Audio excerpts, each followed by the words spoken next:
நிலாஸ் கார்டனுக்கு உங்களை வரவேற்கிறேன். வாங்க எங்கள் தோட்டத்தை பார்ப்போம். சப்ஸ்கிரைப் பண்ணுங்கள், லைக் பண்ணுங்கள், ஷேர் பண்ணுங்கள். வாங்க வீடியோக்குள்ளே போவோம். இன்றைக்கி என்ன பார்ப்போன்னா தூதுவளையை பற்றி பார்ப்போம். பாருங்கள், தூதுவளை செடி. இது சளிக்கு நல்லது. இது ஒரு மூலிகை. இதை துவையில் அரைச்சி சாப்பிடலாம், ரசம் வைக்கலாம். இந்த நெய்யில் வதக்கி ரசம் வச்சு சாப்பிட்டோம்னா நெஞ்சில் உள்ள கபம் சளியை எடுத்துடும். ஈஸியாக வளர்க்கலாம். இதில் முள் இருக்கும், கவனமாக இருக்கணும். பாருங்கள், இதை இப்படி விதை மூலம் வளர்க்கலாம். பாருங்கள், விதையை சேகரிப்போம். நிறையா பூ பூத்து இப்போ விதை வந்திருக்கு. இந்த விதையை இன்னும் சப்ஸ்கிரைபருக்கெல்லாம் ஷேர் பண்ணலான் இருக்கேன். டிஸ்கிரிப்ஷனில் ஃபோன் நம்பர் தரேன். வேணுங்கிறவங்க தனி தொடர்புக்கு வாங்க. இந்த தூதுவளையை எல்லாருக்கும் பகிர்றேன். நிறையா விதை இருக்குது.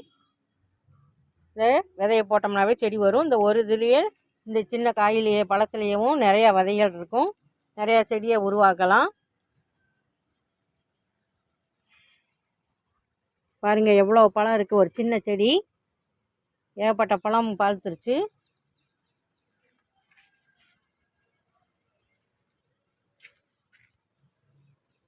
நல்லா குரல் வளத்துக்கு உதவும்.